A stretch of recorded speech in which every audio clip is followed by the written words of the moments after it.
when it's time to tune in to Cowboys Sports Talk and beyond. Come on, baby. That's including the ice wall, baby. Come on, let's get it. One way or another. Be sure to hit that like button, share this content, let friends, let neighbors know where to go when it's time to tune in to Cowboys Sports Talk and beyond. Come on, baby.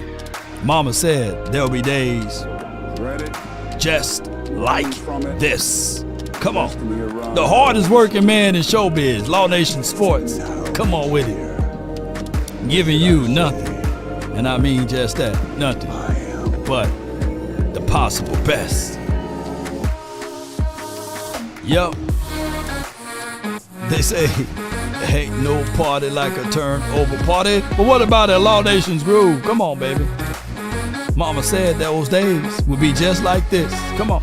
Post-game analysis and reports. The final preseason game. Come on with it. Who running?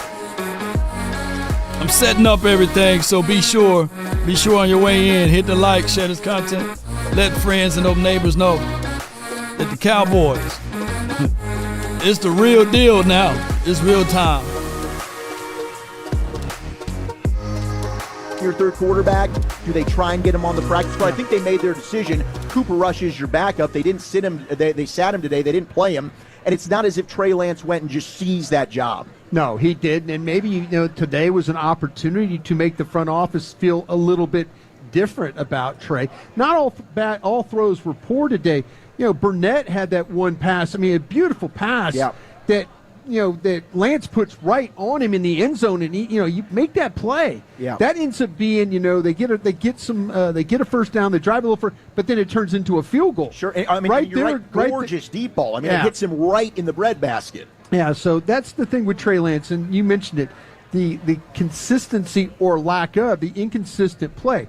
Good throws, bad throws, good decisions, bad decisions. There's not a lot of just putting good play to good play to good play. Even when they're going on these drives, you're kind of waiting. Okay, don't make a mistake. Don't make a crazy read. Don't throw a ball where you're not supposed to throw a ball. The last interception he had, not the last one, the one before that, the slant. There's no shot at that ball getting inside. I mean, you look at, and it was maybe a predetermined throw that, hey, I'm going to throw the slant here. It was covered. It was mugged. Charger defender was right there, interception, and but they had a chance at the end. He's going to look at the tape and go, God, did I miss a throw right there at the end, and maybe to win this game.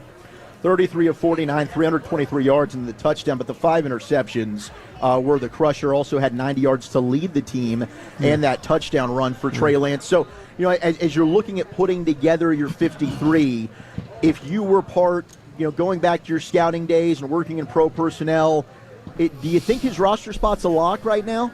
Who, Trey Lance? Yeah. Yeah, and just because of when we were coming out of Oxnard, and I was laughing with some people about this earlier because they were saying, do you carry the three quarterbacks? And I said, well, Jerry Jones is, seems like he's a big sponsor. Yeah, he is a big sponsor of Trey Lance. So, yeah, I kind of feel like that's where you're at right now with Trey Lance. They're going to carry 3 quarterbacks.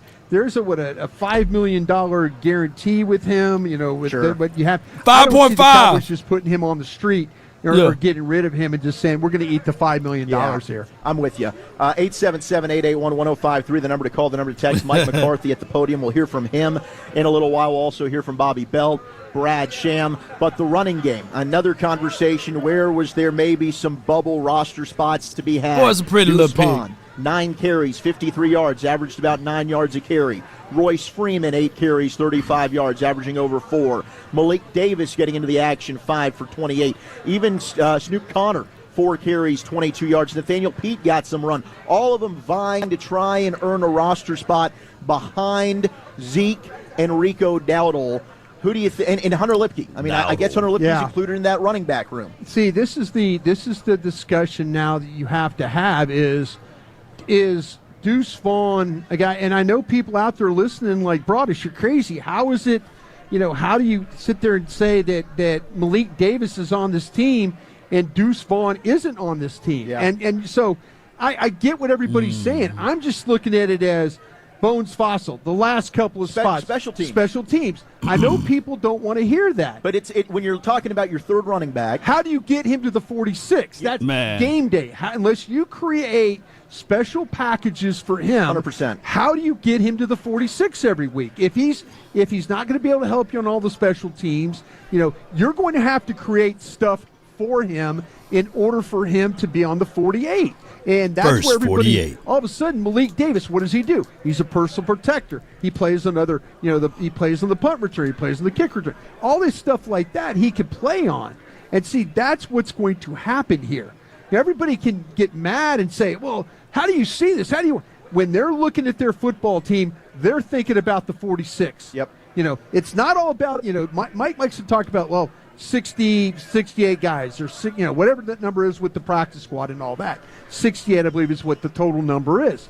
But they're looking at it as, okay, how do I get to the 46? And what do you do how do you get Deuce on to the 46? How many times was he inactive last year?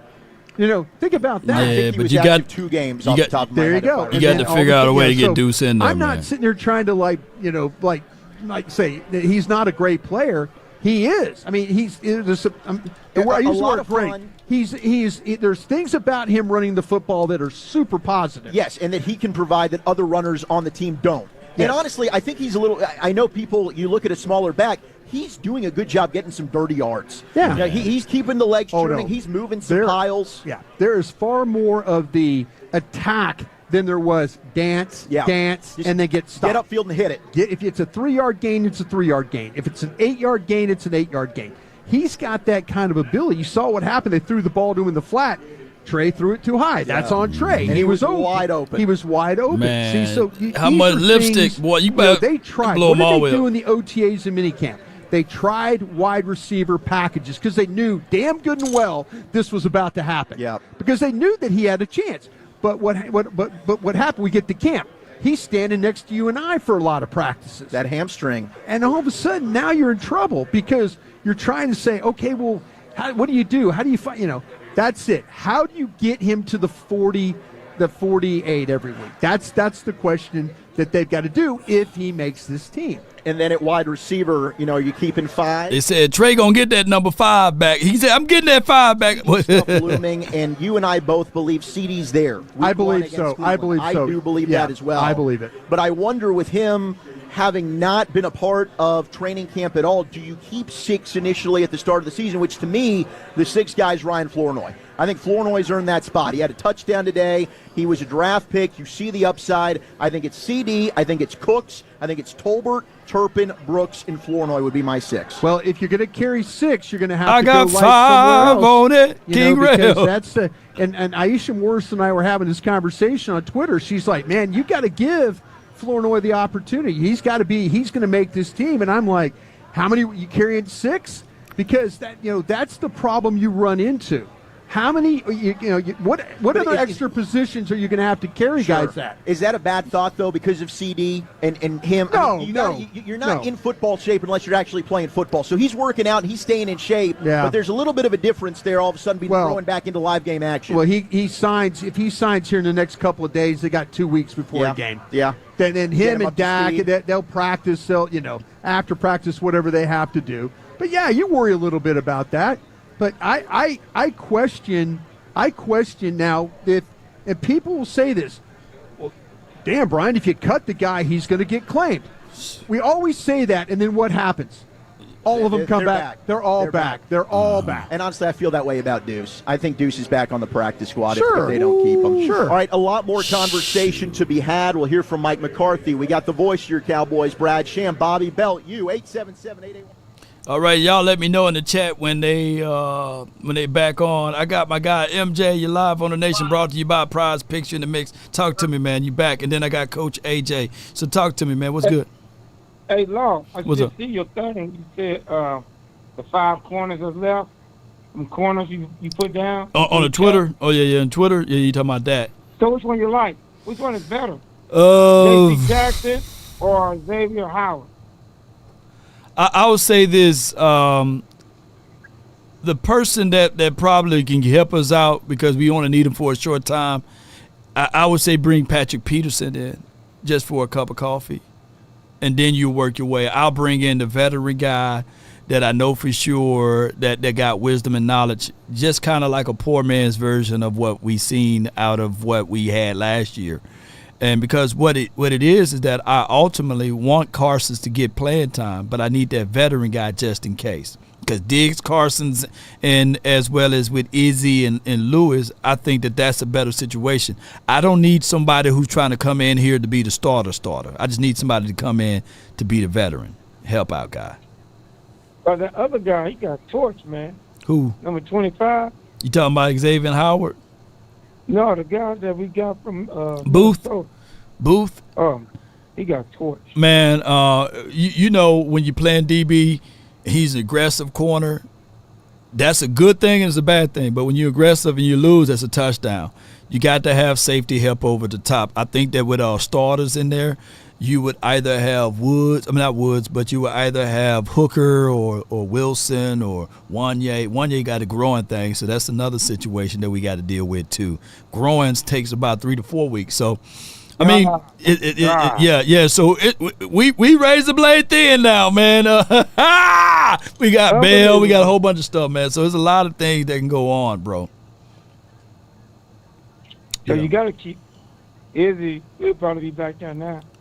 Yeah, Izzy, but I think Izzy, to me, I like him down inside the slot with two-way goals. He used that length and everything. But it's another thing that Lou has been showing his you-know-what off. And now it's been 3 weeks where we didn't get a chance to see Lewis because he don't play in preseason. And I haven't been out there in training camp to see if he's still doing that good thing. But I would lean on the fact that, Lewis still going to be still good inside the slot there. But Diggs is my only kind of quasi reservation because he's coming off of an ACL and you got routers. You got routers the first 3 weeks. Zay Flowers a router. Chris Olave is a routers. You got routers. You know what I'm saying? Amari Cooper is a router. So you got a lot of route guys, man. That's going to be in the mix. Judy's a router. Elijah Moore. All of those boys, they are good route runners. So I don't want double move and Diggs still trying to get into the flow of things. And then all of a sudden you see him top off defense and you see a touchdown like we saw today. Carson is all is well. Carson's is good, but I seen him get routed up by Jalen Brooks. You know what I'm saying? Me too. So and we seen tape on that. Like I'm not finna sit back here and tell y'all that we getting Sauce Gardner Jr. or whatever his name is out of Carson. I'm not finna say that to y'all. I love Carson's. I love Seatbelt, but damn it, he ain't Sauce. You know what I'm saying? At this point, and I want him to be, and he may. I want to put a lot of lipstick on his pig, but I'm not giving y'all fear talk. I'm just giving y'all realism talk on that, I think J.C. Jackson and Howard is better than Patrick Peterson right now. Yeah, man. I mean, you just still got the wisdom out there. That's one thing you can't overcome. Let me check something right quick. Hold tight. Yeah. Stevens, who I am very, very. All right, so let me. I'm gonna get the next caller in, but I'm finna listen to the radio right quick, MJ. So hang tight. And the next caller, if you want it, and I'm gonna get you right in rotation, bro. But I'm gonna get the radio on right quick. And Coach Jay, you just hold on right quick for me, AJ. Yeah. So that's what I'm coming at, y'all. With Burnett as well, who had himself a nice fourth quarter of this one, 26-19. Chargers over the Cowboys in the preseason finale. Zach Wolchuk alongside the Super Bowl winning scout Brian Broaddus, 877-881-1053. The number to call, the number to text. Head coach Mike McCarthy at the podium following this one against Let's listen to LA. Coach, man. Let's listen to Coach. David Moore, Dallas Morning News. Before we get to the game, just talk about Ron Bland, how you learned of the injury, just the significance of the injury going into the season. Yeah, definitely. I mean, it's something that came up in practice while we were still in Oxnard. And just like any injury, you go through the scans and second opinions and things like that. So we've known about it for a few days, and this is the best plan for DB, and And I think it's going to be between 6 to 8 weeks. And just like he attacks everything, he'll attack the rehab the same way. Mm-hmm. Just quick follow-up on that. It's Couch, you're going to tell us, but I mean, Carson has kind of put himself in the mix, and you have Booth, just how it plays out, or what you do. I agree with you. I agree. Look at your depth chart. Just piggybacking on this for a second. Can you talk about how Carson has like played? Mike McCarthy been running laps or something. Yeah, definitely. I've done a lot of nice things, obviously, early. I think he was probably one of the, rookies that probably made Catch your breath, Coach. Impression, just as far as playmaking. Then he had the situation with his wisdom tooth, so he missed a few days. But yeah, I think like anything, you have an opportunity to draft these young men. You go back to the off-season program, really don't get to do much as far as the physicality component of it, and but you can see right away in the 7-on-7s and so forth, his skill set and his ball skills, and I think the things that really highlight just the way we like to play and the ability to take the ball away. So, and I think that clearly carried over to training camp once we put the pads on. So he's done a nice job. Getting to the game, certainly the 5 interceptions stand out for Trey, but can you talk about his game? I know he took a step from game week 1 to week 2, and how do you? All right. Definitely. I think what stands out to me is the 11+ play drives. I don't know if we had 4 or 5 of them. Had the ball plus 20 minutes than our opponent. Established that on the first drive. True. I tell you, it's as a head coach, the longer you do this, you really appreciate games like today from an I'm talking about our offensive perspective, because they gave us a lot of pressure. Our guys saw a ton of pressure tonight, and that's the best work in preseason. It really tells you a lot about your younger players. I mean, look at our offensive linemen; they played over 90 plays, so we have incredible tape to go back and look to make these evaluations. But Trey in particular, he's just an ascending, young, talented quarterback that, just loves to be coached. I wish we had 3 more preseason games just to get him out there, just to keep playing, because, he had tremendous production. But, yes, the turnovers are always the first thing we talk about and coach and go through. And, that last opportunity, he definitely was where he needed to be, had a chance to hit that last touchdown. So, I mean, there's always been 4 or 5 plays each game that he'll learn from, but he continually gets better every time you give him a chance, and I think that says a lot about him. I think he's That's good stuff, just Coach. a young guy that needs to play. I think he'll play in this league for a long time. There you go, Coach. Cowboys head coach Mike McCarthy there after the preseason finale. Chargers over the Cowboys 26-19. He didn't throw his player on the bus. The National Medal of Honor Museum. That's Join the what I'm mission talking at mohmuseum.org. And today's game between the Chargers and Cowboys here at AT&T Stadium, brought to you by Tostitos, the official chip and dip of the Dallas Cowboys. A delicious way to enjoy an NFL Saturday, Sunday, Thursday, Monday, whenever they might be playing. Heck, I think we have a Friday game this year as well. All right, certainly there a lot of Trey Lance conversation from Coach McCarthy and Jerry Jones talking with the media, saying that Trey Lance will indeed be on this roster. Yeah. Oh, wow. Not a huge surprise. We did go over, we know Jerry likes what he's seen from Trey Lance, the money aspect of it there, as well as we're joined by Bobby Belt, our Dallas Cowboys insider. Bobby, how the heck you doing, man? Wonderful. Let's Great. see. We Let's see have what he real gonna say. football on the horizon. We sure do. Now, you were part of the media scrum over there with Jerry Jones. What can you tell us? Okay. Look, he's So Trey made the team, y'all. Cagier and cagier every time somebody asks him about CeeDee Lamb. And so more and more, he's kind of shrugging off questions at this point of, I don't know about deadlines. I don't know about anything like this. In fact, when somebody asked him, they said, now that the preseason's over, what date do you think you might be able to get this done? And Jerry just kind of was like, the preseason's over. Like, that was all that he wanted to talk about. Like, yep, I acknowledge what you just said. Get your damn act together. But the stuff about Trey Lance. He did get asked about the idea of, are you going to go outside the organization at cornerback? He said no, shot that down immediately. Yeah, and for anyone that did miss that, we found out pregame Deron Bland will be missing 6 to 8 weeks due to a stress fracture in his foot. Yeah. You thinking on the shorter end of that, maybe? Yeah, I think Is that the so. hope? 6 to 8 weeks. I think I'm leaning. I think that just kind of looking at things and Don't hearing rush some him. things, I think we're looking at they, I think, believe this could be on the shorter end of that. Don't Closer rush to him. 6 than it would be to 8. Okay.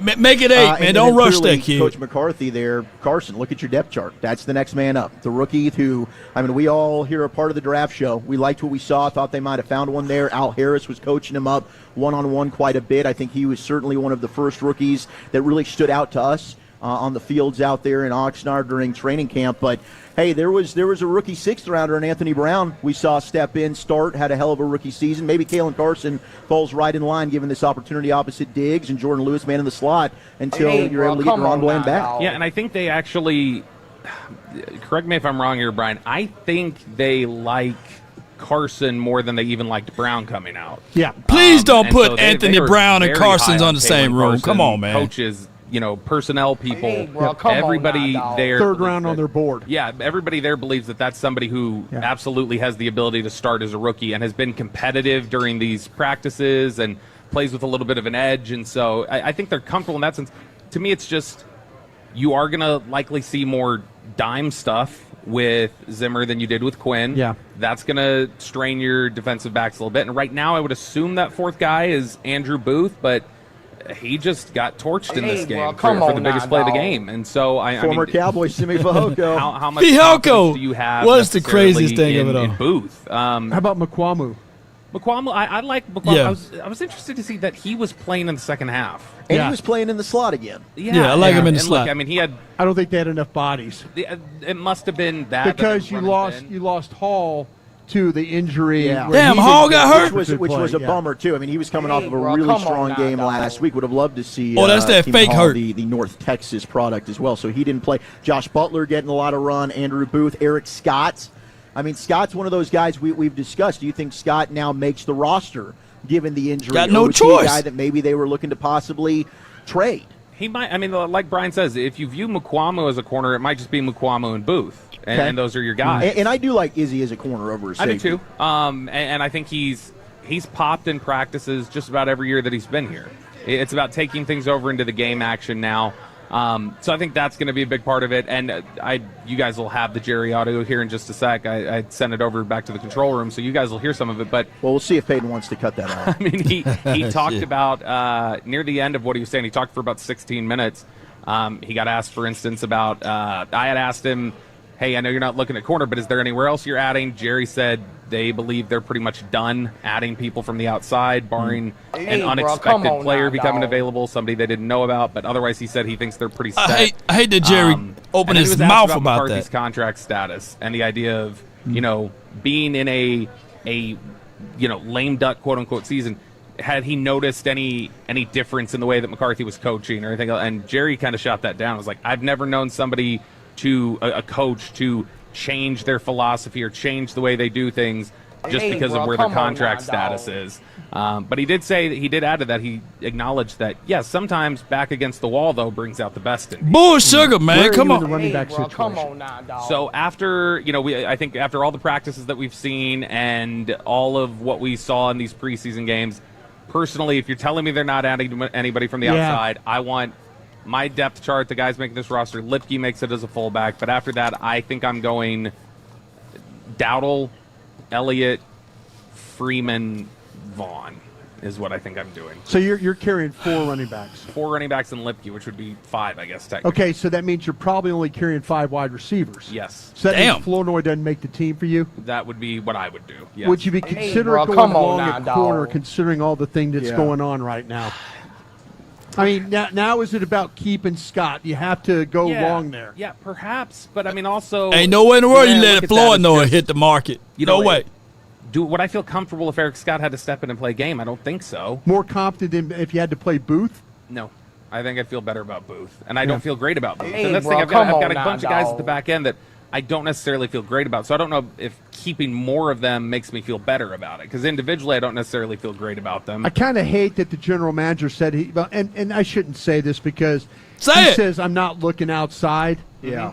Maybe They've that's got a big- reverse you know, psychology. To me, when they cut that final cut, that's like a second draft.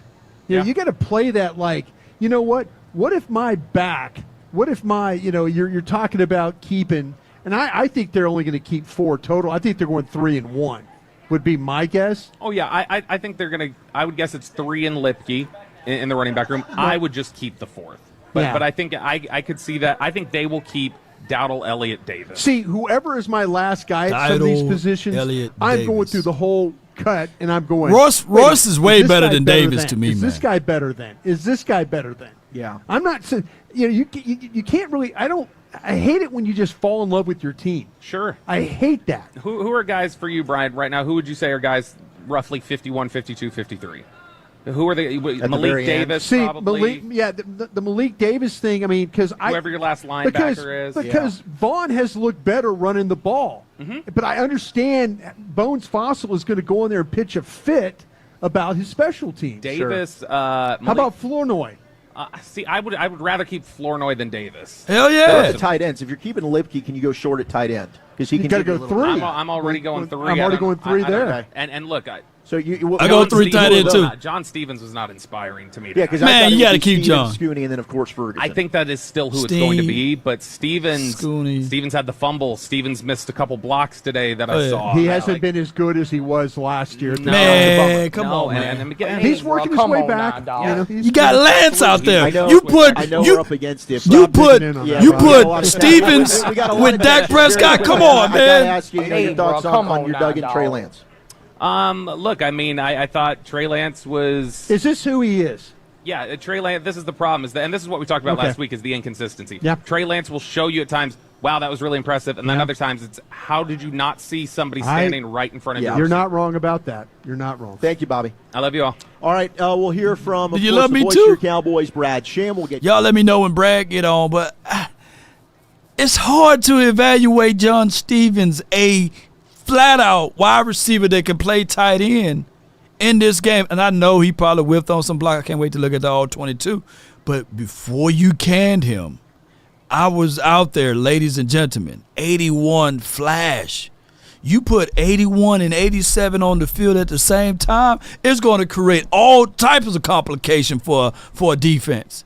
You can't let that walk. You can't let that go. I know somewhere, one of these evaluation people, man, got to know that. Ain't no way I know more than that. Ain't no way I can see that with my eyes, and they can't see that out there on the field, where it's a match-up problem for any team to have 87 and 81 on the field at the same time. Ain't no way. Ain't no way. I know that they trying to force the Schoonmaker thing. I get all of that. That's a second-round draft pick. But ain't no way you have, whenever they decide to get CD Lamb out there, Cooks, and as well as Tolbert to a degree, or Turpin, and then you stretch the field with 81 and 87. Come on, man. Oh, my gosh, man. I got Coach from the 316. You live on the Nation. Coach, you live. Talk to me. What up, man? Hey, all is well. Can't complain. Yo, man. Ain't no way in hell you should be talking about keeping that kid. 81, you yeah, you should keep 81. Okay. But you shouldn't be talking about keeping Trey. I know what he's doing. He's protecting that draft pick. You gave him the $5 million. You let it walk. Learn how to lose a little to gain a lot. Yeah. No way in hell you gonna let 81 go. Yeah. Ain't no way, man. Ain't no way. Look, the thing is, Jerry got to understand that. Hey, you win some, you lose some, and you gotta at least test it on that one. Yeah, but he gonna go with 3 quarterbacks. He got two losses because he betted on CD not to be as good, but he wanted him to be good. You got to play the man. He did the same thing with the quarterback. I'm gonna wait another year. I'm gonna watch some more leaves fall. Ain't no damn leaves left to fall. Pay these people, move on. The only damn owner that I see does it. Hold my card and not pay people. Right. Man. It's like, man, what the hell we waiting on? Pay them, get it over with. Write your check, move on. Yeah. But this should show the people from Dallas that Trey is not Dak Prescott. We do. I know these people hate this guy, but there's only one of him, dude. Yeah. He's just not Patrick Mahomes. Right. Well, if you want a Patrick Mahomes, you're going to have to pay it. Yeah. You will have to. I guarantee you the Chiefs ain't said, well, we're going to wait a while. If Pat says, I'm not playing, they're going to write that check. Yeah. But as a Cowboys fan, man, it is damn tough. Nobody. Well, we did, but now we're out here holding every penny. Every penny, man, and it's a difficult situation for us, Coach. Yeah. And then we sit around and talk about Jalen Hurts. Jalen Hurts is a great quarterback, but look how many people he got around him. They seem to pay every damn spot. Tight end, top pay. You got 3 wide receivers at damn good money paid. What the hell? We can't pay nobody. We can't.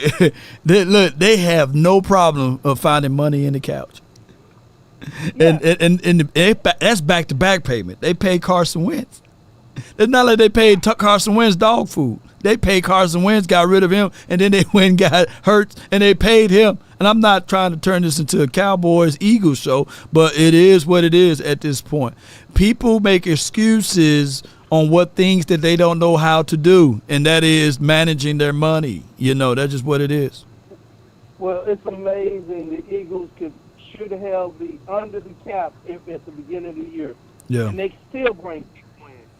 Yeah. How that works? Well, we need to find a damn guy and find out how they're doing it, because we damn sure got a good recruiter. Look, Clay deserves to be a general manager, man. Yeah, he does. There's no way in hell he should have left to go get that money, because we're not paying this man enough, and Jerry just keeps thinking that he's running it. Yeah. And his son is saying, I ain't paying nobody. Well, the only thing, we're going to be the lowest paid team. Coach, before I let you go, the only way that we can keep Will McClay here, if his son end up flunking in 12th grade, or he go to SMU or TCU that's a little bit closer to Dallas. But if look, Will McClay said, I'm staying as long as my son is here. So this is his senior year right now, so hopefully, something can work out. Well, I'm going to tell you what's going to work out. We better pay this man the money. But we got to pay the quarterback now. Do you realize after 2 weeks, Dak Prescott is the first quarterback in the NFL that can walk after being in the top 3 in every category? Man, you ain't lying, Coach. Ooh-wee. I can't wait to pull that up. And then we keep talking about, Trey is just as good. Well, we can win with Cooper Rush. Well, if you think you're going to average 12 to 15 points and win, that ain't going to be pretty, bro. It definitely ain't, Coach. Man, I appreciate you so much, I'm man. Afraid, and the other thing, I'm afraid we're rushing Diggs back. Yeah. Me too. I heard Cooper got to be licking his lips right now going, I'm about to bust all his ass. Yeah. You're definitely going to do that. You have a great one. Hey, check your cash, too. Oh, man, I'm definitely going to do that, Coach. Appreciate you so much for your support. Always, man. Yes. Thank you, brother. Yes, thank you, man. He's one of my great sponsors over there. Appreciate you. Pool Complex WinStar really is the place to feel like a star. Please game responsibly right now. Let's hear from your owner and general manager, Jerry Jones. Jerry! Some of those guys, that's the most number of reps that I've ever seen or heard about in a NFL preseason or game. Some of those, especially those offensive guys, broke a record on reps out there. So got a lot of good stuff on tape. So what my pig at? Where I got to put my pig in? There she go. Woo, my piggy. Because I thought Lance was really, in many ways, had some good things happen out there. So that'll be a reflection on numbers, but saw him do some good things. Those are my comments. How tough is it to lose Ron Bland for an extended period of time? Well, I'm glad it's not for an extended period of time. And so we lose him 4 or 5 ball games. I go through that pretty quick, pretty cavalier. It's not cavalier, it's serious. But the good news is we're going to have him for the meat of the deal. That's the good news. Jerry, what kind of, you look at a hard cut coming up, or, we're at the end of this thing here. Yeah, and of course that is it. And you look those guys around the locker room there, many of them had a great camp. It's not over for even the ones that won't make our roster. It's not over. I can't tell you the numbers of. It has to be 100 or more during the time I've been with the Cowboys that got cut at this time and turned around and right back in there helping us win games with the Cowboys. So this doesn't have the finality that you might think, and that'll be the thing that I want to be sure and emphasize. Had a lot of guys give us a lot in camp. Jerry, with what you've seen from Trey Lance, what's your evaluation of his future with this team? Well, I saw good, and I saw some things that you'd like to have back. I hated those 5 intercepts are going to be a stat on a game that I couldn't have asked for more reps and better situation to watch him play, and he needed that because the one thing he's missing more than anything is the lack of reps, much less NFL reps. Saw some good things and saw some things you'd like to have back, but overall I'm glad to have that outing with us, and certainly we're planning on him being on our roster for sure. What have you seen from him that tells you he could be a starter for you someday in this league? Well, I think he's his athleticism.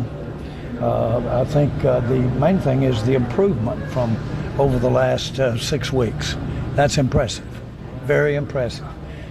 What you're looking for is arrow going up, and it's going up dramatically, really, every practice and every game. Yeah, so the I'm ball gonna use going that up. word Come on because, with it. He's doing a lot of things that he's wasn't doing as well early that he's doing well now. I think we added up the other day. He hadn't had but about 1,000 plays in his career since about 2015 or his year that he played.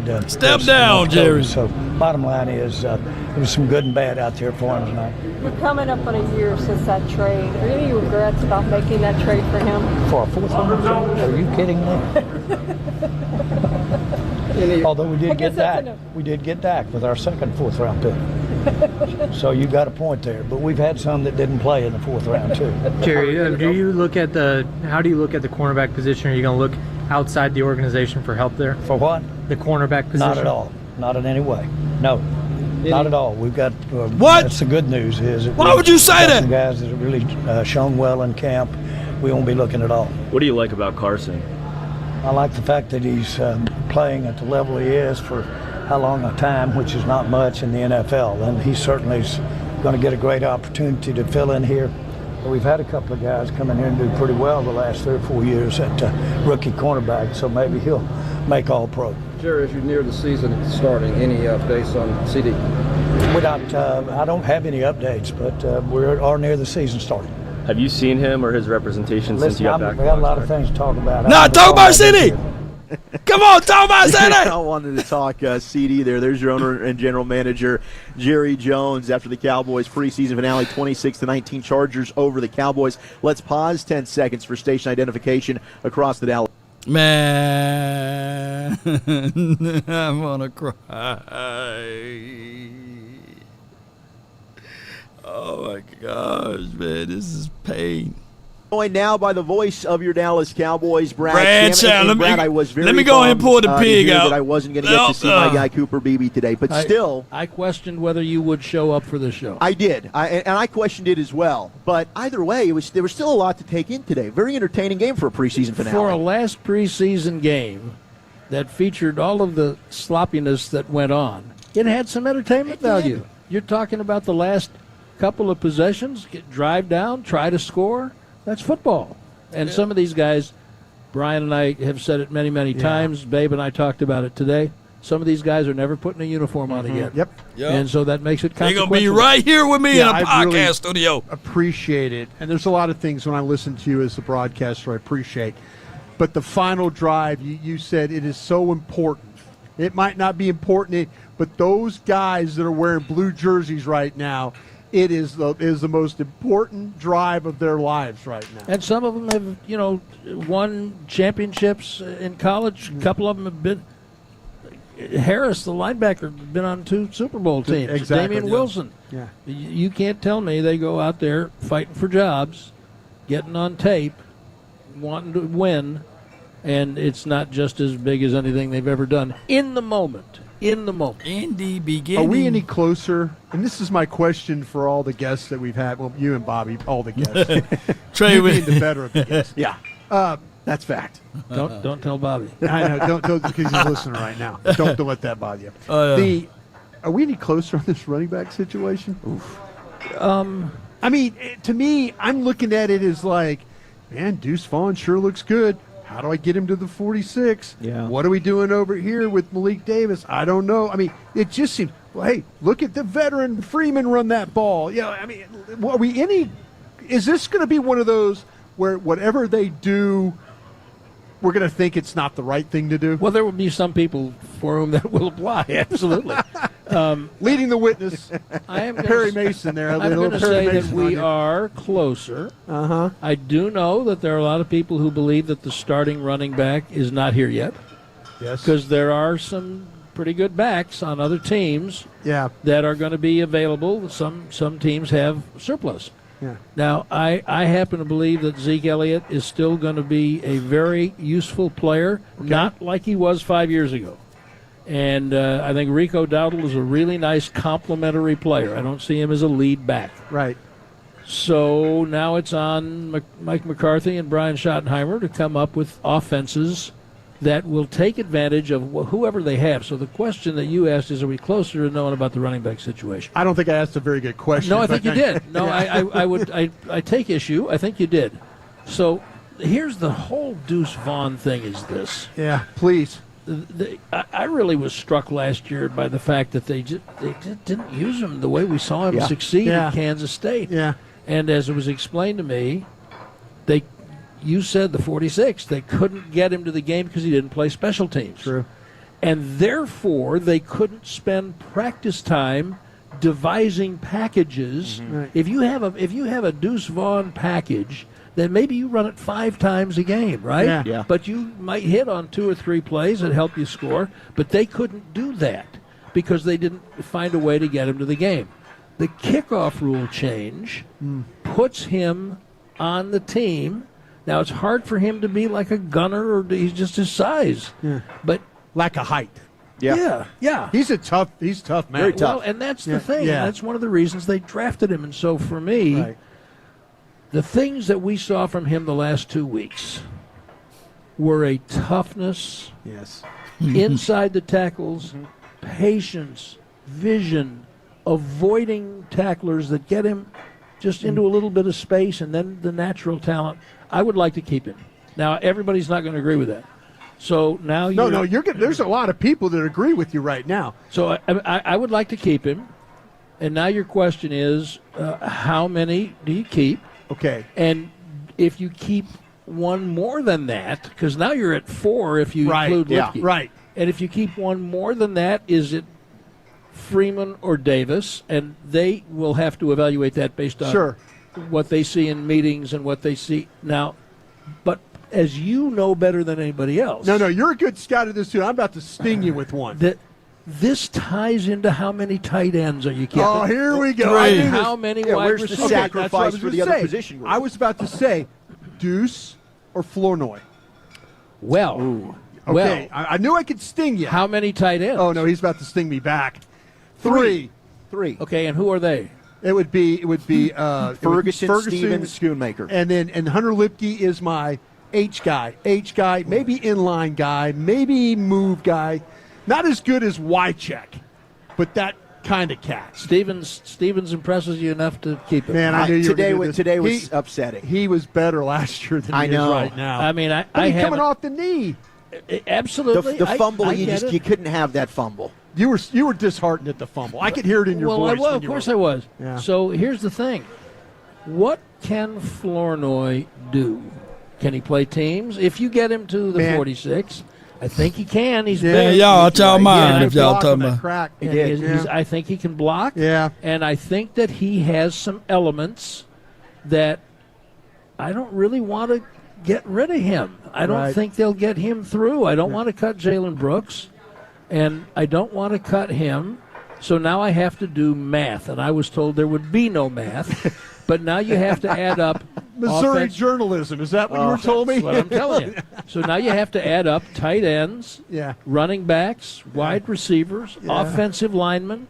Yeah. Now, I'll sting you back again. I know. I knew this was coming. Linebackers. Yeah. number 13, I'm not sure they know that he's going to be ready to play in Cleveland. You said that in the pregame, and I took a note. You can't cut How him. about that Buddy Johnson? So that's a great example of someone who he played for him a couple of games last year. Right. And he looks like a different player. He had a great day today. Fantastic. Yeah, he did. Now, you might want to keep 6 linebackers. Maybe you only wanted to keep 5.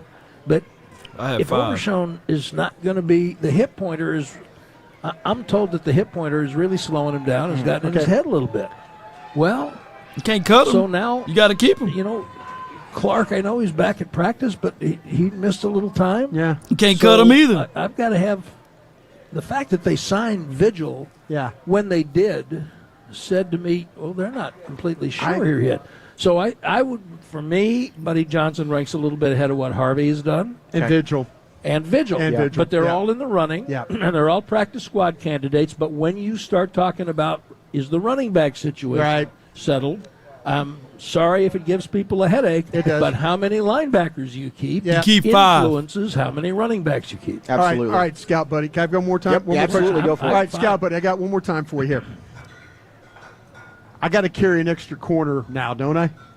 Don't I have to carry an extra corner because of what's going on Is there with someone out here that you like? Well, Jerry said they didn't want to go outside. I heard him. I was sitting right here next to you. We just played it. I heard him.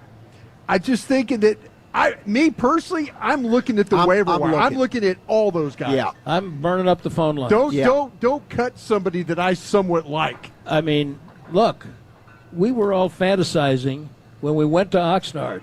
Oh, Blandon Diggs. Blandon Diggs. Well, guess what? Now you have no Bland for 2 months, and a one-legged Diggs, as far as we know. Yeah. He's Damn, still dog. rehabbing his knee. Yeah. So, Jerry knows more about what they're doing than I do, but I don't know who's out here on this team. Yeah. Besides Carson, I do like Carson. I do too. Besides that, how about this? Gilmore signed with the Vikings on Sunday. I know. And then Bland got hurt on Wednesday. Yeah, I know. I think they will be talking to other teams and looking at releases at corner, maybe at offensive tackle and at running back. Brad, let's catch up again after Cleveland, Shall we? Let's do it. Okay. That one will be for real. Thanks, guys. No doubt. Good observation from Brad. Check out the big brain on Brad. All right, from the 206, you're live again. MJ, you're live. Talk to me, man. What's up, Rob? You back in rotation, man. What's good? I just still wonder how all these people still how are they looking on your check with this quarterback? Is they quiet now? Man, they quiet down a little bit, but Jerry Jones done already wet the bed and said they're gonna keep Trey anyway, so it don't really make a difference. He's still here. Well, they got to keep him anyway because they paid him $5 million. $5 million, but we made a boo-boo. This guy needs 3 or 4 years of school, and he still might not get because he can't read defensive law. He can't read defense. What people try to say to us is what we seen out of Trey is what we see now out of Dak. And those are two different opposite things of each other. Even when Dak was a rookie, I haven't seen a stray or a string of things from Trey that equates to what even Dak looked like as a rookie. And to add to this what even Jerry Jones said, keep in mind the reason why Dak Prescott was a 4th-round draft pick because of the DUI in Mississippi State. If he didn't have the DUI, then he probably would have been drafted a little bit earlier than the 4th round. Nobody want to draft a quarterback that had a DUI a couple of weeks or months before they are drafted into the NFL. That's what ultimately happened with Dak Prescott. And to be fair, the DUI charges were dismissed. And let me say it again, no disrespect to you guys. I like to call you dummies, but in a fun way. You dummies, the guy played in the SEC. The He was SEC, already playing pro. He was already playing pro football. Yeah. And he was playing against the best defense, Alabama, Georgia. You know what I'm saying? Tennessee. So This guy ultimately they got to steal with Dak Prescott. And They got to steal. They got cheap labor for him for 16, 17, 18, and that was his contract year. if they were to really understand like salary cap, if they were smart people, they would have approached him then, because I got shows. I was just scanning through some shows, and it started off that they didn't want to pay Dak Prescott 18 to 20 million APY. But they let him play through that 18 season, and then when he went to the 19 season, that's when quarterbacks made this big old jump from 18 to, I believe, it was 25 or something like that Jimmy Garoppolo got and Stafford got, and then that what started to kick off the quarterbacks getting 30 million and these sorts of things. Yeah. So that's how the 30 million came about. Yeah.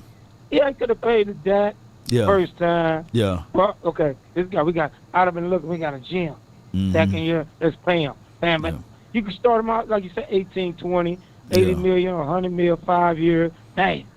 And then he would have got it, then he would have did the 5-year deal. If you'd have paid him early, he wouldn't have been able to say, put the no trade clause on the contract or the franchise, no franchise tag on the contract. If they were to do right about the quarterback, when people say that the Cowboys overpaid when people say literally the Cowboys overpaid for Dak Prescott, to a degree they are right, because they waited too late, and that's what makes it right. They overpaid for him. You know what I'm saying? Because they should have paid him first. Again. Yeah, and they doing the same process again. Damn, you're right. Yeah, could have paid him $50 million. He'd have been happy. Bam, bam, bam. Let's do this deal, Dak. Bam, bam, bam. $50 million. He wouldn't even be tripping. Because I'm going to tell you why. All you people that hate this man, the man loved Dallas, and that's his favorite team, the Cowboys. If it wasn't his favorite team, that's why he's dealing with all this foolishness that y'all be going out with. And I'm going to tell you something. The Reed defense is very hard. If he had Shanahan, he probably won 2 or 3 Super Bowls. And my brother says the exact same thing. Like if they were to have a Dak kind of caliber of quarterback when they went up against the Chiefs the first time, then they probably would have won that one. But people fail to realize where all of this came from. It came from the 3-ladder to 4-ladder networks at their all-time height with these shows and talking heads and talking nonsense. And the crazy thing. The guy. Yeah, they blame one. When we played the Rams, Rams almost ran for 500 yards, and the dude kept us in the game. The dude kept us in. That was the year. Ultimately, that was the year that I was saying that they should have paid Dak Prescott. They should have paid him. And for those who said that Stafford had a Super Bowl, made it to the Super Bowl, Stafford got his $30 million before he made it to the Super Bowl. We talking about that first wave. I think Kim is in the chat. We talking about that first wave. We talking about 2018. But ultimately, they allowed 18 to play itself through, and they looked at it from the wrong angle. They looked at it whereas Dak needed weapons in order to win those games. He needed Amari Cooper. Well, excuse me. Name me the quarterback that didn't need weapons. So it's crazy. Go ahead. Well, check this out. And no disrespect to nobody on here. Yeah. It ain't a black and white thing. But I'm going to tell you something. Talk to me. There's a lot of white quarterbacks out there, guys, that's horrible. Yeah, I'll give you that. And they were first-round picks, horrible. Second-round picks, horrible. Third-round picks, horrible. Well, everybody keep playing around like this man is a bum, and this man is really good. If he get to, just like, everybody be mad at McCarthy because he likes to pass. If McCarthy mix that run with the passing game, it takes the pressure off your quarterback. Yeah, true that. If he have a balanced approach, I see where your position is on that. They get a good defense that can finally stop the run and don't give up. Because, even though when he scored 2 passes against Miami last year, I looked at my friend, I said, we still going to lose. He said, no, we ain't. I said, they're going to drive right down the field and kick a field goal. Yeah, that's crazy, And they did. And they did it, bro. But I appreciate you, MJ, for calling in, man. Always a blast, bro. Let me hear you say it, bro. Yeah. And how about them Cowboys and all you Dak haters? How you like me now? Cry me a river. No doubt, man. That's MJ, man. Yeah, so, the overall thing is, let me see what. Meetings. You will sit there as a scout and you're thinking like, all right, start tilting those tags. And you start tilting them, and the next thing you know, the special teams coach comes in there and tilts 4 of them back up. And you're like going, all right, this is what's going to happen. I'm not saying that all coaches are wrong. And I understand having players that are special teams players. But to me, like I said, I am going to keep my eye on him every game this year. I'm going to make it a point when I watch tape to every week have an understanding of what C.J. Goodwin does for this football team. And you know what? I will be the first to admit if I'm wrong. But if we're putting guys out there because we're having a guy that's, he's a smart, he's savvy, but he's a leader kind of guy, fine. But give me those guys, like I say, Slater, those guys where you watch them play at New England and you're like, wow, that guy is a difference maker. Yeah, there's reasons you go to the Pro Bowl every year as a special teams player. To the point about Zeke, they did this on purpose. Yeah, and you've talked about this on our show on the flagship 105.3 The Fan with the G-Bag Nation, which you can catch 2 to 7. And I've asked you about, and I think the comp with Witten from Randy, there's actually I think it's a good one. It is a very good one. Right, you start to get a little sentimental, and Ezekiel Elliott isn't what he was.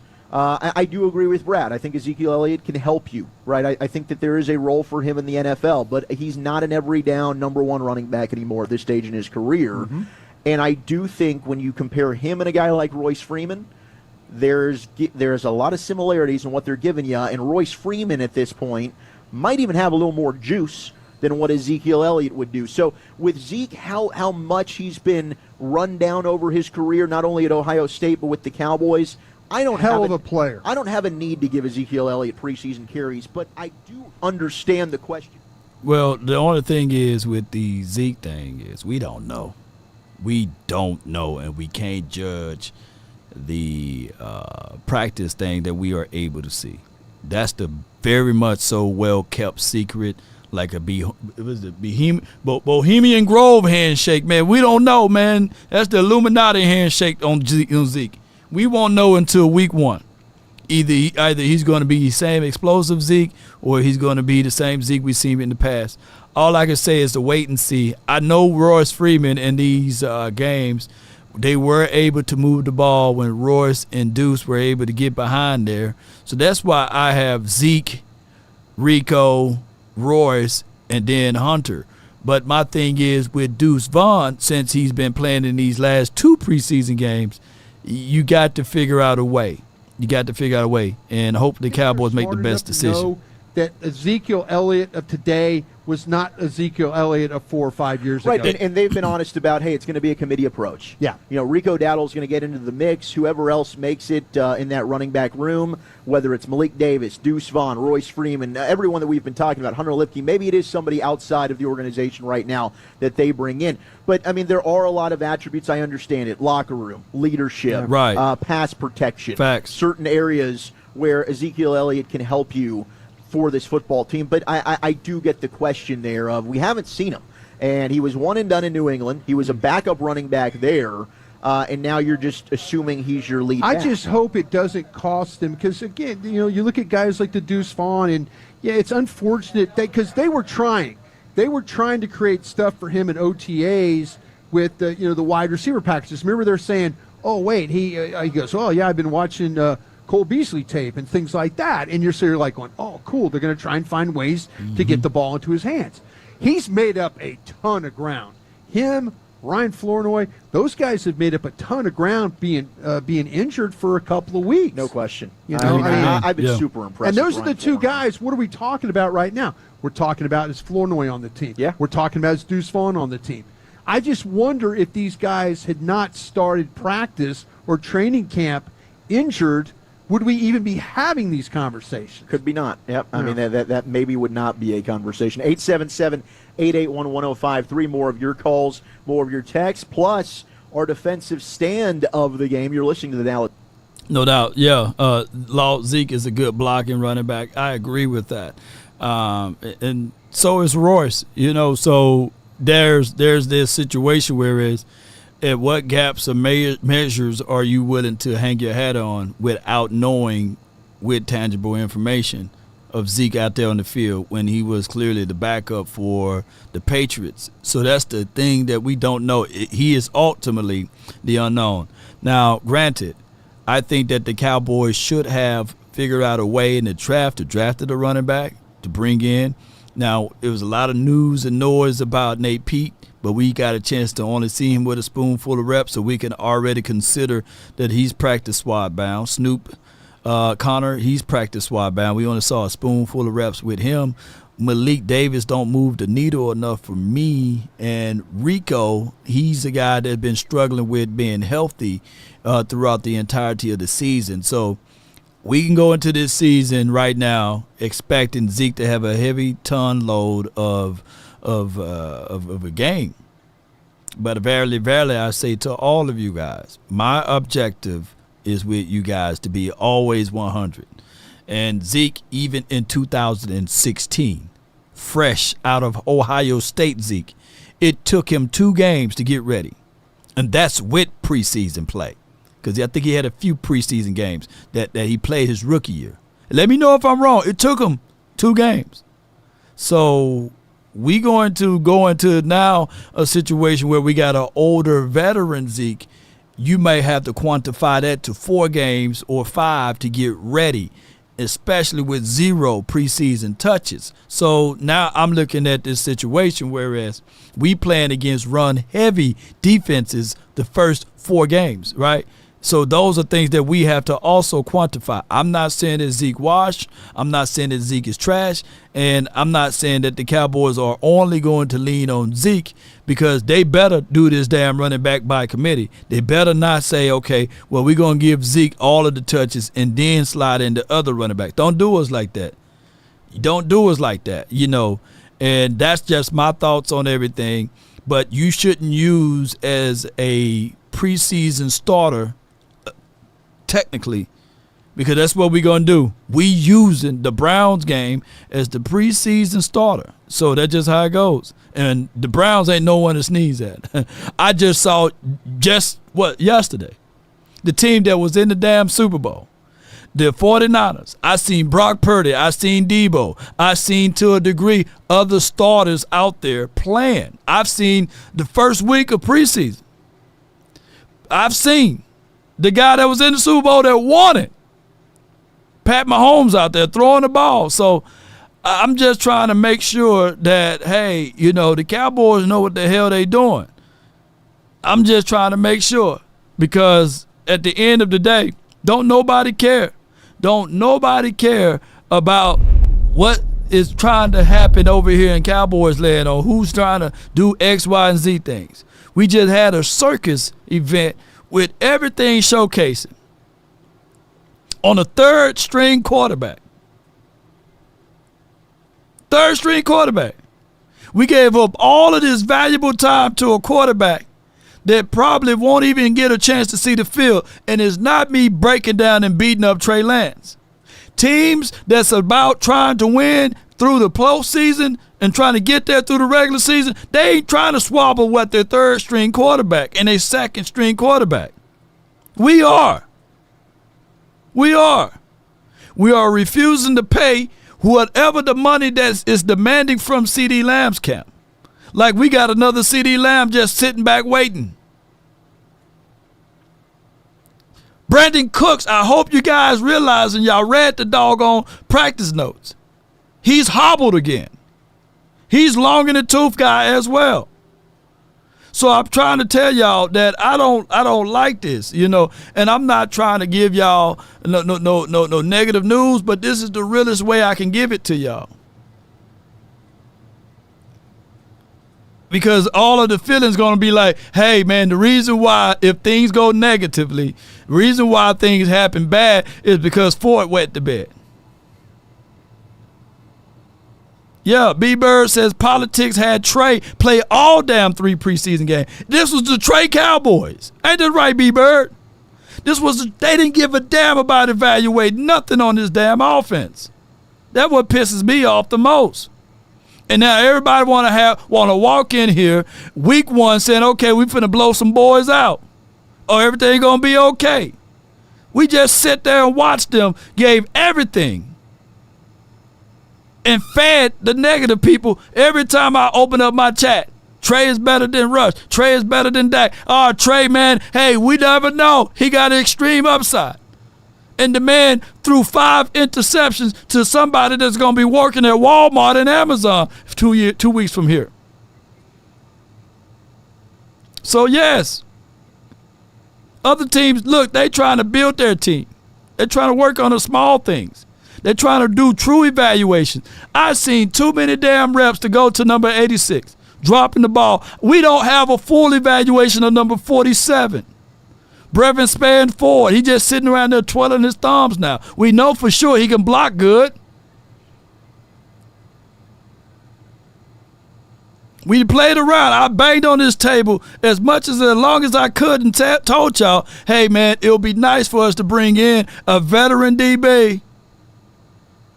Now the Rooster come home to roost, and now our veteran DB, which is now our youngest DB, is out for 6 to 8 weeks. And we got the other DB with one leg. The man got one leg. And the expectations is for Trayvon Diggs to be Trayvon Sanders. And I'm talking about Deion.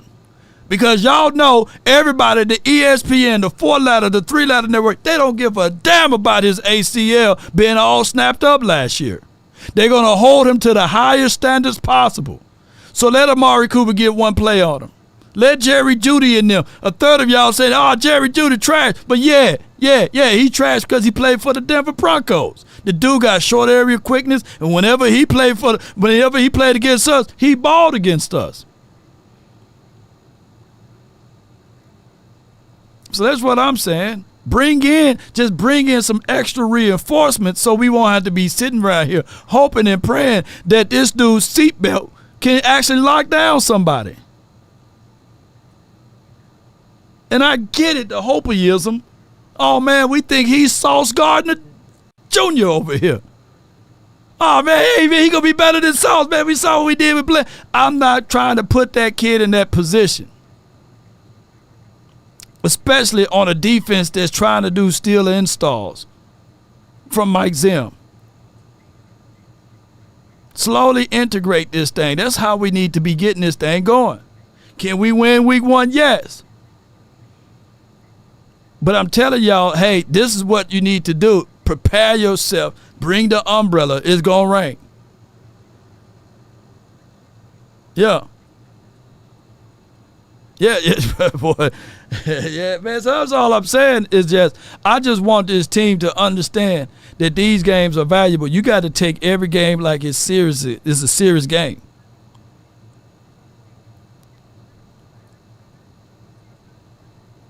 Every game. The Browns' offensive line, Triller, he says the Brown offensive line is hurt. That's a plus for us. And that's the ways we can find weak spots. Just like there's a Law Nation for the Browns talking the same stuff over there, I guarantee you. Talking about our offensive line is hurt right now. We need to be in the waiver wire, and we need to be looking at some offensive line. There's a Law Nation over there in the Browns community talking about the same thing, right? Don't sleep on the Cowboys. We got to win week 1. Don't take the record for granted. I think Browns has been owning us since last time we beat the Browns in the last meeting, we like 0-3 in the last so many meetings or something like that. B-Bird says, I said we should have signed Gilmore just in case Diggs is not ready or another cornerback gets injured. That's what 12-5 teams do for insurances. I give it what you're saying, B-Bird, on that. Hell yeah, I give it what you're saying. Yeah, them Brown media fans are scared. Yeah, and I appreciate you for your support. And hey, y'all do me a huge favor. Put AJ in the chat, man. Thank AJ, Coach AJ, for the $40 cash app, man. I appreciate you, man. I really do appreciate you, Coach. Man, thank you so much for your love and adulations. I appreciate you for appreciation. Let's not get off, but it's been good, Brian. I really enjoyed. I love what you're doing. Brian. You're a developer of talent. I've seen you pour more into other people on other platforms, help them raise their game. I want you to know I appreciate it because you're raising the level of coverage on the Cowboys, and we're all a big family. And I want to say one other thing. I want to send my condolences to our family of our friend Kenny and Quinlan and his grandsons Max and Landon. We're going to miss him, And I figure we'll keep that man's memory alive. And, boy, I can't wait for this season. I think we're going to have some fun. We'll have some ups and downs and some celebrations and heartaches. But, boy, I can't think of two fellas I'd rather run with after a game, before a game, and at halftime, and you guys. And old Chief does a good job. So love you, and thanks for the joy. Thank you, Jim. We appreciate it. Amen, man. No doubt. I mean, it's going to be a fun season. Even, coming back in here for AT&T Stadium, it's like, whew, football's back. Yeah. You have the heartbreak of what happened last year, but you get ready for hope with a new season. Jerry was even talking about it in the post game. That Green Bay loss still stings him a little bit. Is what Jerry, you got to get over it. He was talking about how he was thinking about those things. So, hey, you got to put that all behind you and try and get forward here as you can. This thing, the thing about the NFL, I've learned this a long time ago. Nobody feels sorry for you in this league. There you go, Brian. The bland news, man. I'm sorry. Nobody gonna feel sorry. That's what I'm trying to tell y'all. Hey, the running back situation's kind of crazy. Nobody gonna feel sorry for you. Nobody feels. Nobody. Get them, Brian. We got our own problems. Yeah, nobody feels sorry for you in this league. You just got to find a way to push through and be the best you can. All right, let's go out to Tyler. Tyler, how are you doing, sir? You're on the official postgame show of the Dallas Cowboys. I'm doing well. I had a question about. Not a question, but kind of a theory about the Dak Prescott contract. Oh, really? Going from that with not Trey Lance necessarily, because I don't, the risk just didn't pay off, which so be it. But with getting maybe someone like Cooper Rush in there at $5 million a year versus paying Dak the $6, could you not build just a way better team around an average quarterback? I say that because we've seen Dak. I'm not a Dak hater. I did throw his jersey in the trash after the Green Bay game out of frustration, but I just think we need to move on from it and not pay him and try and build a team around maybe an average quarterback and see how that works. Thank you for the call. Come on, man. Come on, man.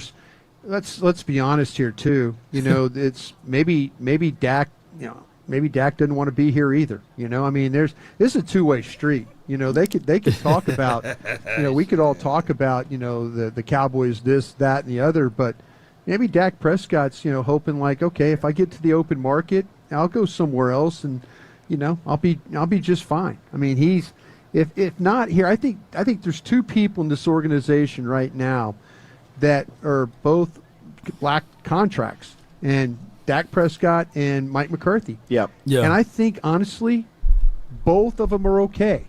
Both of them are okay. If it doesn't work out here, Mike McCarthy will say, hey, thank you for the 5 years. Thank you for the opportunity. Thank you for letting me resuscitate my career a little bit, and I'll go move on. There's other teams that maybe will, hire me because they see, okay, he had success doing this. He's a quality coach. So and Dak Prescott could be like the same way, like, hey, listen, it didn't work out here long term. We didn't get to where we needed to be, maybe with the Super Bowl and all that.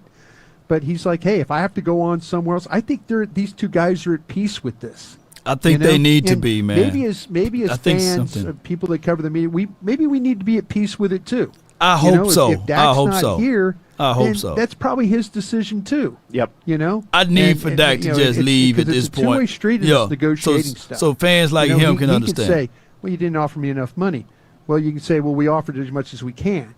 So if it doesn't work out, then I think that, hey, the Joneses ain't going anywhere. But, maybe Mike and Dak will say, you know what, thanks for the opportunities here, and we'll move on. I think we all need to kind of maybe get ready for that day. Yeah, I mean, it's definitely something, it would be unprecedented to have a quarterback at the age in which he is, in the prime of his career, to hit free agency and the numbers that these quarterbacks the biggest are getting. eggs on his face. Get $70 million out there on the open market. And I know Cowboy fans, and we know, we get the calls and the texts every week during the regular season.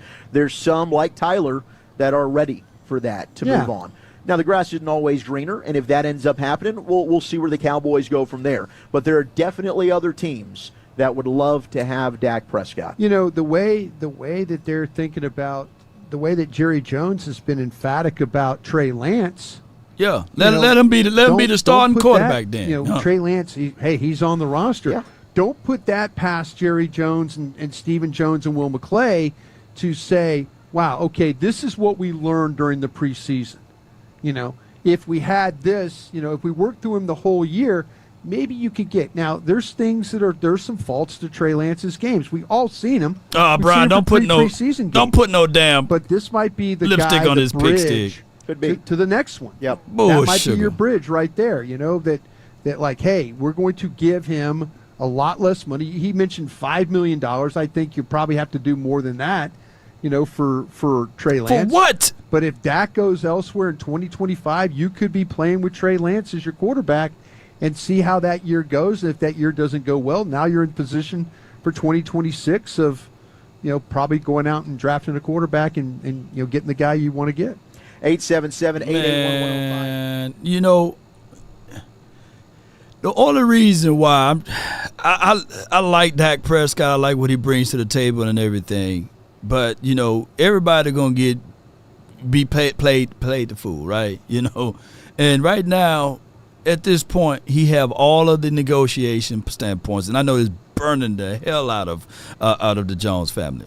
For any time that you look back at this, let me see if I can pull this up, ladies and gentlemen. Let me see if I can pull this up. We're going to the box scores. Wait a minute, full box scores. And they went to that hero ball stuff. They threw the ball down 49 times.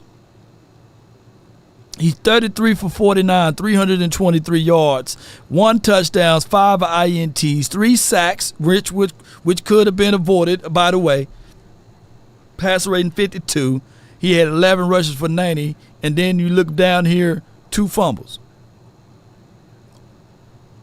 What I'm trying to say to y'all is that this was set up so that he can have some type of 500-yard day, and if it was 5 touchdowns to 1 interception, that they can sit back comfortably and say, hey, it's time to move on from Dak, which is still blowing back in their faces. Granted, I get that y'all are pissed off and angry at the quarterback for losing in these playoff games. But ain't nobody winning no damn playoff games when we had Jason Garrett for all of those years. And then you look up the setup charges of what we had when we brought big Mike McCarthy in the building. It wasn't set up for us to win when you had somebody with a knife to his back named Kellen Moore, as well as Dan Quinn thinking about, with his head looking out the window, looking for another job opportunity.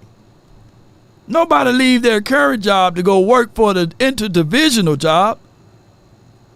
So he already had those situations. Now, granted, Cali Cowboy, I 1,000,000% believe that you are right. Dak did have his opportunities. But 9 times out of 10, every single year, it wasn't like, hey, this is what we're going to put for you. Name me the year. Name me the year. Year 1, 2016. A lot of y'all were saying that, hey, this is Zeke's team, which I will give you that. A lot of y'all were saying that, hey, this team runs behind that offensive line and Zeke. Dak just the facilitator, the game manager. I give you that. And a lot of y'all so foolish to think that this offensive line was the same offensive line. The only time this offensive line was healthy, believe it or not, was 2015. We had broken parts in 16. That's why we seen La'el Collins move in for that spot, and he just played well at that left guard spot. We still had Freeman. Who remember Doug Free? Not Freeman, but Doug Free. And then in 17, people were saying dink and dunk Dak. That's where it came from Colin Cowherd, with him giving us that name, that nickname. We had Tyra Smith to get hurt that year, and we had some guy by the name of Chaz. What was his name, Chad Green or something like that?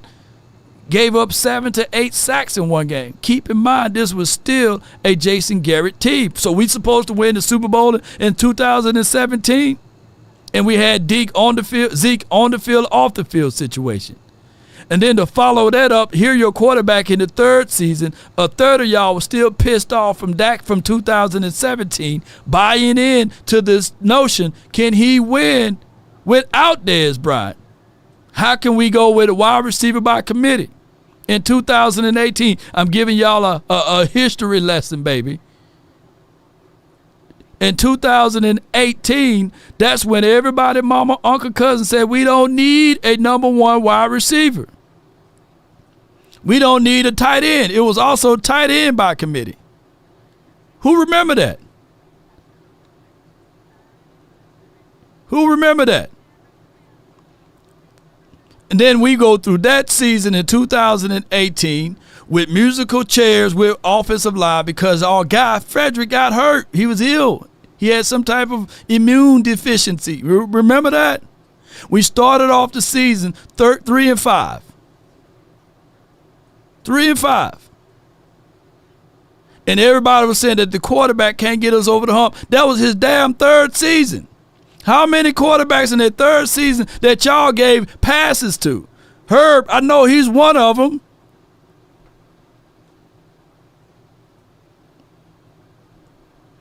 But they gave Dak Prescott everything for what I'm hearing.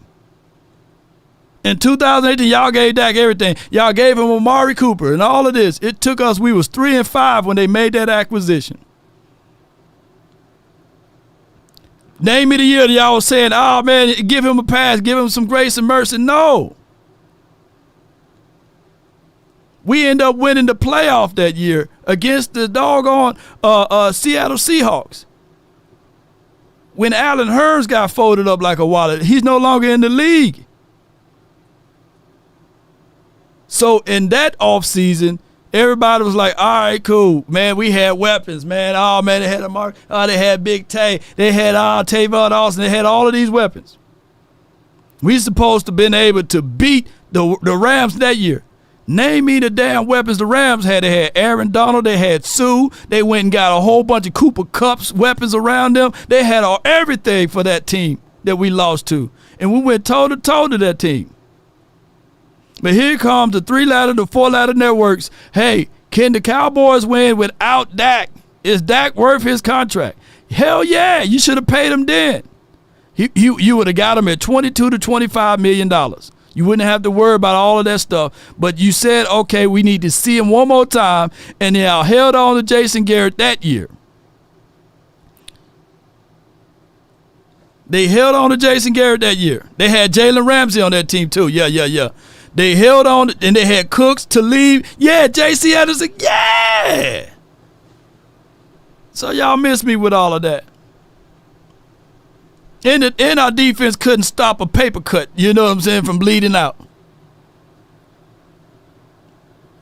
So in 2019, Jason Garrett, final year, they didn't want to do a lot of movements because it was on his last year of his contract, and they had the refusal of firing Jason Garrett, and they said, we're going to let him play out his contract. And that's when your boy, Jerry Jones, came out and said, I foresee Jason Garrett coaching in the Super Bowl one day. He can take us to the Super Bowl.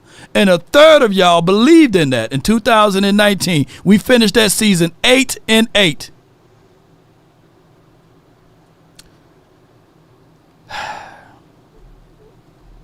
And then y'all tried to put the contract on the table.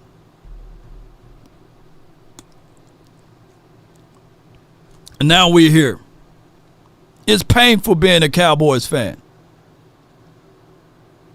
Man, some days I wish we would have drafted Paxton Lynch and Connor or whatever that other guy was, so we won't have to deal with this with some of these ungrateful fans out here. Yeah. Where I'm going with this is all of the folks saying that, hey, we had everything given to us. Where? When? These are facts y'all don't want to hear. And it's the same thing that's happening heading into this season. These are things are not up for debate because all y'all gonna do is the whole ideology of throwing trash cans, throwing jerseys in the trash can. That is a Skip Bayless bull sugar thing.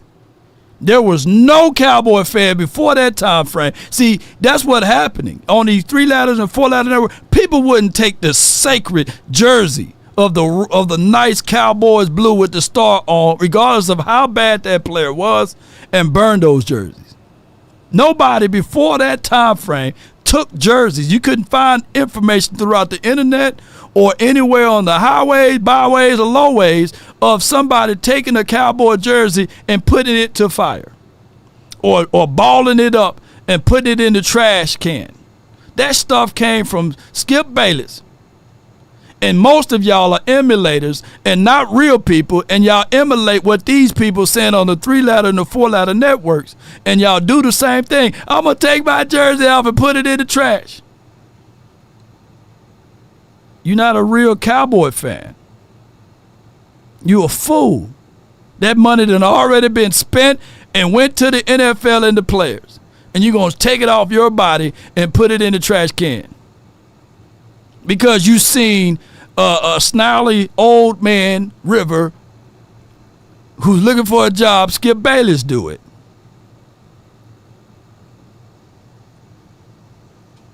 I hate fans like that dude that call in. It don't even have to be a Dak Prescott jersey. It's a Cowboy jersey in general. Nobody was doing that before Skip Bayless did that bull sugar stuff on TV.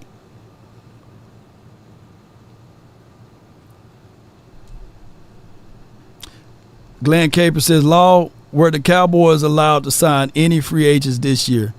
Just asking for a friend, shaking my head. Yeah, they would have if they take care of business. Yeah. But it is what it is. That's, people worry about Dak. I tell you, Dak got a lot of work, too, in those games they played. He did. Yeah. And Dak looks good. So we're excited. We'll have, hopefully, CeeDee Lamb back. This has been awesome. We love being a part of this on the postgame show. Regular season starts in 2 weeks. We can't wait for that in Cleveland. Shout out to Chris Strong, Trevor Beck, Peyton Russell, of course, Brian Broaddus. I'm Zach Wolchuk. Until next time, hugs and hand pounds, everybody. Dallas Cowboys football will continue here in just a moment. No doubt, no doubt. So we gonna it's a lot of them sheep because they regurgitate the same thing that they hear from these networks. I get it, bro. Like I said, me and Jason Garrett, we can put our names into a hat to apply for a job, and we'll get the same answer from the NFL, right? And then when we looked at my guy Mike McCarthy, the expectations for him to take a team that went 8-8, that struggled in majority of some of those games that we lost by 1 point or one possession because of the foolishness that my guy Jason Garrett did, in a few of those games. And we hit into 2020 with 90 – people fail to realize, bro, we had $90 million of available money to spend. And what the Cowboys said, we don't know what we can get out of Dak Prescott. We don't think that he's worthy of getting paid the $30 million. We rather franchise tag him. And when you franchise tag him, I think the first hit was like $32 million or something like that.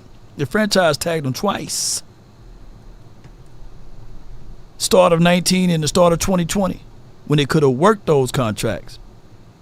Spread that money and prorate that money out. So they went and got a Jerry McCoy. They went and got the big boy that they tried to put down in the middle, Dontario Poe. He ended up being 392 pounds. And he was long in the tooth. Everson Griffin, they went and got him. And they went and got a George Iloka. Thank you for the $90 million. And they thought about paying some other guys at that time. And you can't prorate that money, and you can't spread it out, and you can't go get other tangible weapons. They literally told the Honey Badger in 2019 that we got our Honey Badger at the house. His name was Xavier Woods. And the Honey Badger listened to that 105.3, the fan radio station, and he retweeted out, he said, with 2 reconstructed knees, I'm better than any damn DB on your team. And I think that he was 1,000% right. I think he was 1,000% right. I can't make this stuff up. But, neither here nor there. This is what the price of doing business in Dallas. I appreciate everybody for tuning in. Hey, Archie Manning, Tom, and Shador Sanders, and whoever, Dalen, and all of those boys.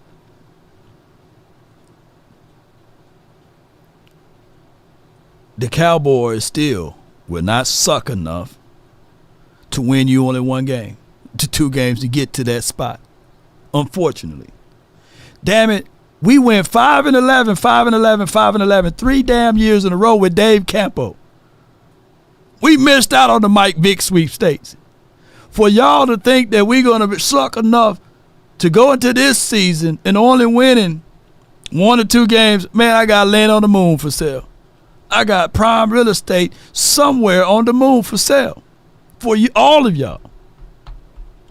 Mike McCarthy is too damn smart to only win you 1 or 2 games. So that's not happening. That's a pipe dream.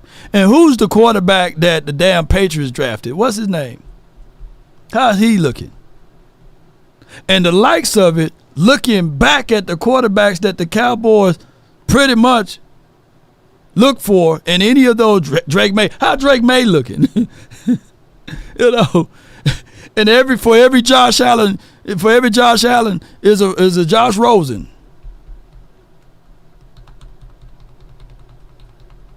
Yeah, they say Joe Milton look better.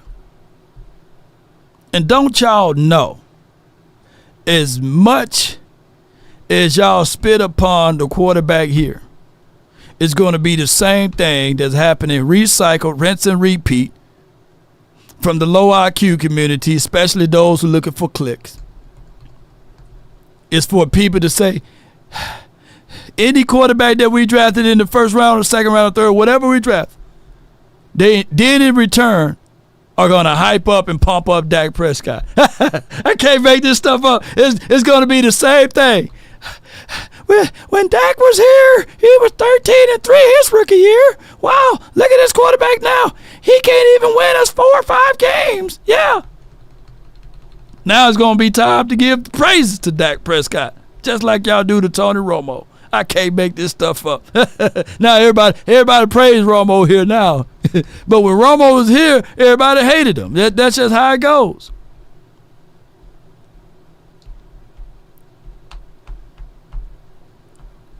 Dak floor is 9 wins. Yeah, it's crazy. But, it is what it is. Appreciate everybody for tuning in. They ran Romo out of town. Yeah. Now they wanted to bring him back. Somebody still think that Romo can play. That's crazy. That's crazy. But it's just how it is with Cowboys community and beyond. Cowboy Nation, the floor is 12. Ain't this right, TA? Appreciate everybody, man, that called in. Thank everybody who support this channel with your likes and shares this post-game show. Let me give you the guys to rundown. Trey Lance with 33 for 49. According to Jerry Jones, he is on this roster for 332 yards, 323 yards. He had 1 touchdown, 5 INTs. Did he have a rushing touchdown too? I think he had a rushing touchdown, so 2 touchdowns collectively. Right now, Burnett was the leading receiver with 40 yards. Stevens was the leading receiver with 40 yards. Could have had more if he didn't fumble that damn ball. But he was 3 for 3 with his receiving. Who else? Johnson led the team in total tackles. Woods had a pick. Shout out to Woods. I think that is a strong candidate of making the team. So is Buddy Johnson. I really like what Buddy was able to bring to the table. I like Buddy for a special team situation. The Cowboys, for those who now tuning in, the Cowboys, DaRon Bland will be out 6 to 8 weeks. According to news from Bobby Belt, is more on the 5 to 6 week aspect of it. I'm with the belief, don't rush him. The season is long. Let's go ahead and find a way to bring in a veteran guy to help us out with that DB room. I think that would be the logical reason to bring in a veteran guy to help out this situation. We have the best remaining cornerbacks here: Xavier Howard, Adoree Jackson, Patrick Peterson, J.C. Jackson, Akilo Witherspoon. Those are good names to think of. And to a degree, Jalen Mills, but he's another slot guy that you can put down inside, and he's a Dallas native, so that would be good for us. I got who else stood out? Who stood out? Deuce Vaughn in this game stood out to me. I really liked the way he was able to run in between the splits. And on one end, we want to say, man, this was against 3rd string and 4th string guys. But at the same time, third string and fourth string guys can pick you off 5 times. So those and force fumbles. I think they forced collectively 3 or 4 fumbles in this game. John Stevens fumbled the ball, which was a bad sore eye to a lot of things, right? I do like the combination between Freeman and as well as Deuce. So those would be things that I'm looking forward to seeing. J.C. Jackson suspended for 2 games. Okay. Yeah. That's crazy, right? Let me see. Carl says, but I would not bash a player wearing the star who can make a difference. Yeah, I feel you on that. Yeah. In fact, I want Cowboys before the Zik. Appreciate you. Harbaugh got the team hustling to the ball, Cowboys. Shout out to Cowboys. Instead of bitching and moaning about one dude, support our whole entire team that takes to win one game. Yeah, you're right, Anton. That is a great analysis there. Instead of bitching and moaning about one, let's support this team because it takes more than one to win. But somehow, the NFL, the 3-ladder, the 4-ladder, and some of the local people made it about one. And a fist can make more damages than one finger, right? That's just been the old saying around here. Let's go, Cowboy Nation. On our way out, Willie T says Jerry already lamented the fact that he's not bringing in any outside stuff. As the GM, as the guy that's showing his hand, my only thing would be, Jerry Jones, you just trying to lead people astray, right? Not letting people know what the right hand is doing and what the left hand is thinking, right? Or something like that. Win, lose, or draw, we are still here. Well, if he's not going to bring in nobody new, then damn it, bring in C. Dangerous Lamb. The argument is what, $3 to $4 million? That's the roster spot of how much you paying Matt Waletzko or Joshua Ball if you add them 2 contracts together. So verily, verily, I say to you, if you want nice things, you pay for nice things. Just like when you get the stadium built and the workout facility, you don't look for somebody that say, hey, man, on my resume, I only have 1 year of construction. No, you look for the best team that can put things together, right?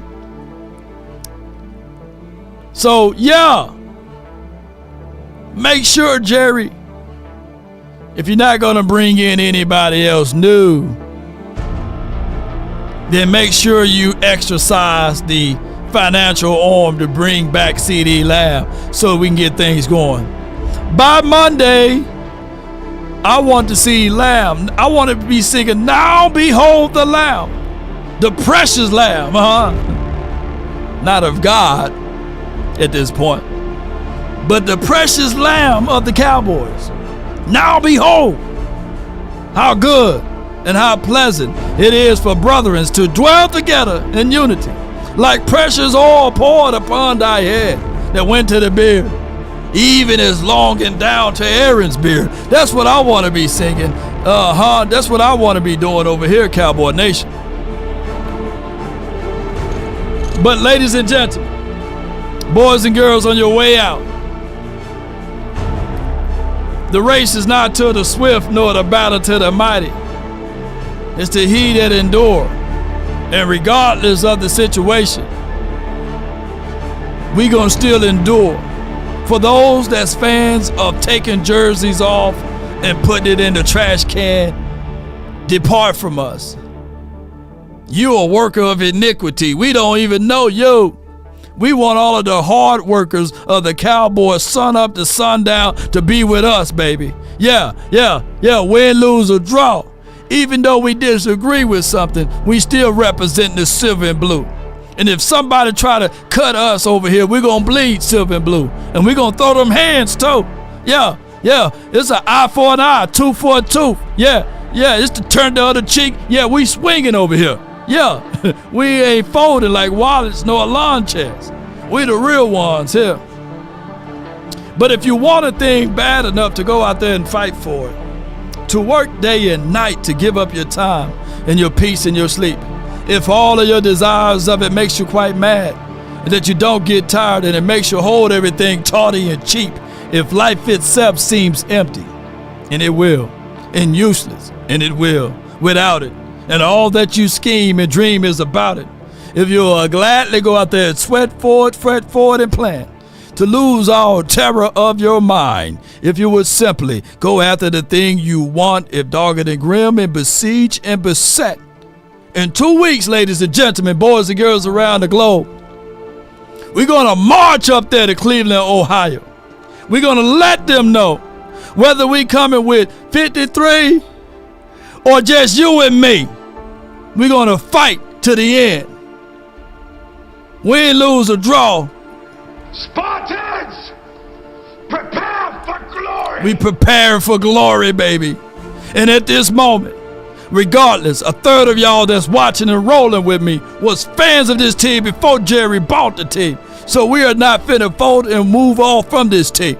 We're going to continue to do our journey, and we're going to continue to do our best. That's been my time. I really thank you all for yours. And remember, you're listening to absolutely nothing but the best. Come on, Prime. Come on, Prime. Where you at?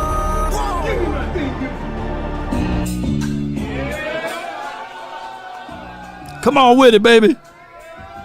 We're going to get on up out of here. And if I offended anyone, charge it to my beard, not my heart, baby. We up out. One love, DC for life. Get y'all hand off of that damn panic button. Come on, get your hand off the panic button. Get it off of it. Come on, panic man.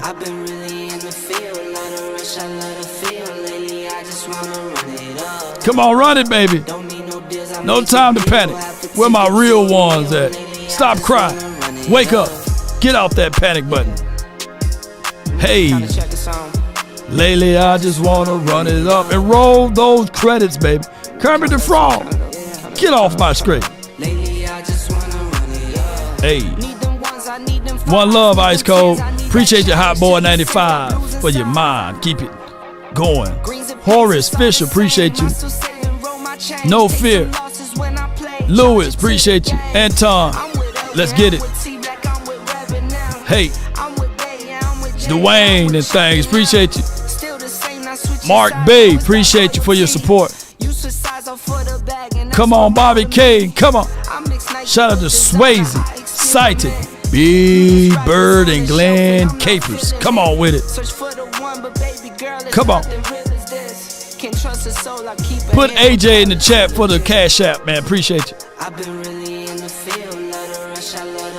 Lately, I just want to run it up. Shout out to everybody, man, for the real ones. Appreciate y'all. Y'all know who you are. Come on.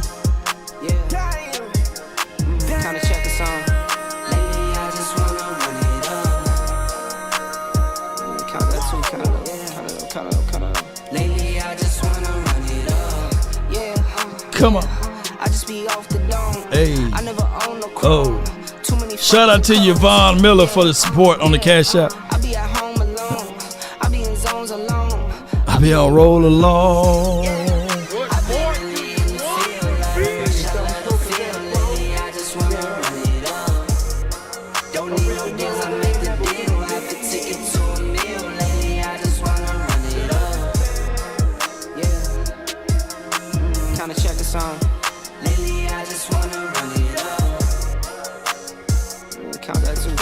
Count that too, baby. Until next time, DC for life, not for short. At that time, I told the playmaker, let me crack your cranium and fertilize your brain. No doubt, man. We get on up out of here, man. If we, like I said, we offended anyone, charge it to our heads, not our hearts. Post-game show and analysis brought to you by Prize Picks. Be sure to download Prize Picks, and you could be in the mix as well. When you download Prize Picks, $100 of your first $100 deposit will be matched by them. Let's get on up out of here. DC for life. Salute.